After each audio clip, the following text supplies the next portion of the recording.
Olá pessoal, bem-vindos a mais um bloco de aula de física, né? A gente vai dar continuidade à parte de lançamento oblíquo. Já começamos, já gravamos um bloco, já temos uma parte aí de lançamento vertical, queda livre. E esse bloco de aula a gente vai continuar a parte de lançamento oblíquo que eu acabei dividindo, porque é um pouco mais tenso, mais intenso, né? Mais detalhezinhos, então para a gente ter calma aí na hora de entender. Então vamos lá, né? Já se inscreveu no canal? Tá esperando o quê? Vamos lá, se inscreva no canal, acione o sininho. E vamos dar continuidade aqui. No bloco anterior, nós falamos da decomposição. Eu iniciei explicando uma decomposição de vetores. E aí a gente decompôs o vetor velocidade inicial. Eu coloquei aqui em cima, né? VOx, VOy. Quem seriam esses dois vetores? E agora a gente vai entender o que acontece no lançamento. Então percebam, né? Como eu coloquei aqui, quando o objeto vai subindo, por exemplo, quando ele chega no ponto mais alto, o que é que acontece? Teremos uma velocidade inicial, teremos uma velocidade Vx e não teremos, essa velocidade estará, a própria velocidade V vai estar na direção horizontal. Ele vai continuar descendo, essa velocidade vai mudando, isso que vai acontecer. Então percebam que durante o lançamento nós teremos a componente Vx, a velocidade V e a componente Vy, Vx e V. Mesma coisa, ó. Vx e VY. Então percebam, gente, que a gente está falando aí de um movimento, ele acontece uma velocidade, só que ele está como se eu estivesse analisando na direção horizontal e na direção vertical. Então é exatamente o que nós vamos fazer. Nós vamos dividir o movimento em dois movimentos, em uma direção de X e em uma direção de Y, na direção horizontal e na direção vertical. Fica muito simples. E aí, professor, que movimento é esse? Como é que eu faço isso? Primeira coisa, a gente vai identificar qual vai ser o movimento em cada uma direção dessa. Essa é a confusão que alguns alunos fazem, porque o movimento ele não vai ser o mesmo nas duas direções. O que é que nós temos aqui? Nós temos um campo gravitacional, uma aceleração gravitacional, que ela atua apenas na direção vertical. Então, gente, quer dizer o que? A gente não vai levar em consideração o atrito com ar, alguns efeitos. Vamos partir de um modelo mais idealizado, em que a gente desprezou o atrito com ar, temos apenas aqui a atuação do campo gravitacional. Logo, o que é que nós vamos fazer? Nós não temos aceleração na direção horizontal, nós temos apenas na direção vertical. Isso quer dizer o quê? O movimento que ele não tem aceleração está nas aulas de cinemática aí no início, vocês dão uma olhadinha na playlist. Quando o movimento não tem aceleração, é um movimento retilíneo uniforme, que a aceleração é igual a zero. Já na direção vertical, ele tem a aceleração da gravidade. Logo, ele vai ser um movimento retilíneo uniformemente variado. Ou seja, aqui estamos falando de lançamento vertical e aqui de movimento horizontal. Pronto. Aí ficou muito fácil, porque eu consigo entender quais equações eu vou utilizar para cada tipo de movimento desse. Percebem? Então, no lançamento horizontal, movimento retilíneo uniforme na direção de x, eu tenho apenas que a velocidade será constante. Então, como V é constante, ela vai ser sempre a mesma, né? Então a velocidade vai ser sempre quem? A velocidade, que nesse caso da direção horizontal é Vx. Então Vx ele vai ser sempre igual a Vox, ele vai ser sempre igual à velocidade inicial. Beleza, então percebam, eu preciso descrever duas coisas nesse movimento. A primeira coisa é a velocidade. Eu tenho a velocidade V que eu vou descrever através de Vx e através de Vy. Porém, eu não preciso descrever, eu não preciso só apenas da velocidade. Nós precisamos de outra referência, de outro detalhezinho, que é justamente a posição. Quando eu falo em lançamento, quando eu falo em cinemática,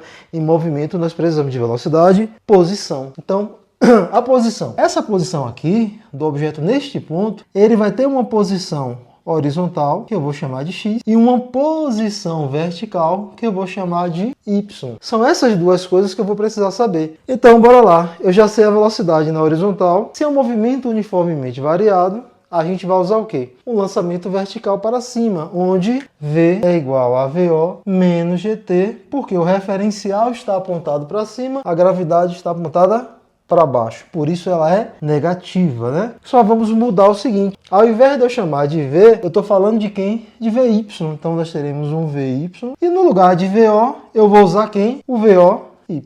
Pronto. Então nós já encontramos a função horária da velocidade na direção de y para o lançamento oblíquo. Finalizou? Ainda não. Falta achar o que agora? As posições, né? Eu preciso encontrar a posição x e a posição y. E como é que eu encontro essas duas posições? Muito simples. Aqui, gente, eu vou usar a função da posição. Nós temos lá que S, vou botar aqui de vermelho, igual a SO mais VT. Vocês lembram disso? Sorvete, né? Beleza, só que no lugar de S eu só vou mudar o seguinte. Aqui vai ser X, aqui vai ser X inicial. Como eu vou quase sempre considerar que ele partiu da origem, eu posso considerar isso aqui zero, né? Mas a velocidade é a velocidade de quem? Vx. Então isso aqui vai ser Vxt. Como isso aqui é zero, você partiu da origem, e esse Vx ele é justamente o Vox, então x é igual a Vox vezes o tempo. Pronto. Então nós encontramos aqui a função horária para a posição e a função horária para a velocidade. Então eu acabei de escrever as equações para o movimento na direção horizontal, na direção de x. Professor, e na direção de y, o que é que eu vou fazer? Gente, na direção de y, como eu mesmo disse a vocês, observe, é o lançamento vertical para cima. Nós já temos a equação do lançamento vertical para cima. Vou colocar, eu não vou nem partir da cinemática, né?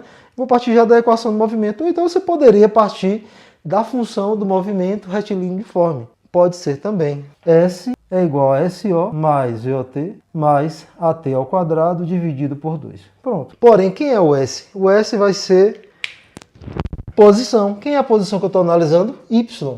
É uma posição Y qualquer, né? Aqui foi uma posição X, aqui é uma posição Y, é igual a Y0 mais o VO é o VOY, então VOY vezes T, e a aceleração é a gravidade, gente, que lembrando como ela aponta para baixo e o referencial eu apontei para cima, ela vai ser o quê? Negativa. Já falamos sobre isso lá no lançamento vertical.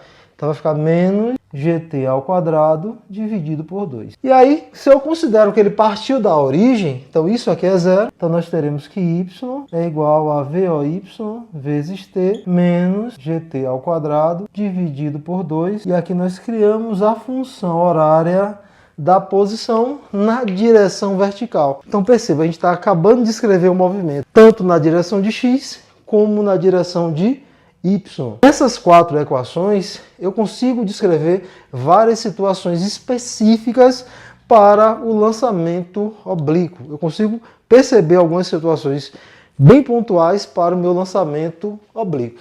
Perceberam como é simplesinho? Então, gente, é o seguinte. No lançamento oblíquo, a gente vai ter a direção X, a direção Y, equações gerais aqui, as quatro equações. E aí eu vou dividir mais um bloco de aula, realmente vai ficar muito grande essa aula, a gente vai dividir mais um bloco. Neste outro bloco a gente vai analisar algumas particularidades. Eu vou analisar o que acontece no ponto mais alto do lançamento, a gente vai calcular a altura do lançamento, nós vamos calcular o alcance do lançamento, a gente vai mostrar as equações, algumas situações mais particulares, algumas situações mais específicas, e depois a gente vai gravar um outro bloco de aula resolvendo questões de lançamento oblíquo, lançamento vertical, e aí nós vamos falar também do lançamento horizontal, que ele é muito parecido com o lançamento oblíquo, porém ele tem uma certa particularidade. Do lançamento horizontal, o objeto vai ser lançado com uma velocidade inicial que vai estar na direção horizontal. A gente vai falar mais especificamente na hora do que eu começar a falar desse lançamento, eu explico um pouco melhor, mas é muito parecido com o lançamento oblíquo. Se você entender o lançamento oblíquo, você entende os outros. Beleza? Então, pessoal, vamos finalizar esse bloco por aqui. No próximo bloco, a gente vai dar sequência à parte de lançamento oblíquo. Então, nós teremos 3 blocos só para lançamento oblíquo. Espero que vocês estejam entendendo. Se não entendeu, dá uma pausa no vídeo, volta o vídeo. Um abraço aí para a galera do CPC, o pessoal aí de Amargosa, região circunvizinha, o pessoal de Feira de Santana aí que acompanha também as videoaulas, né? Inscritos de Feira de Santana, Salvador. Forte abraço a todos e até a próxima aula.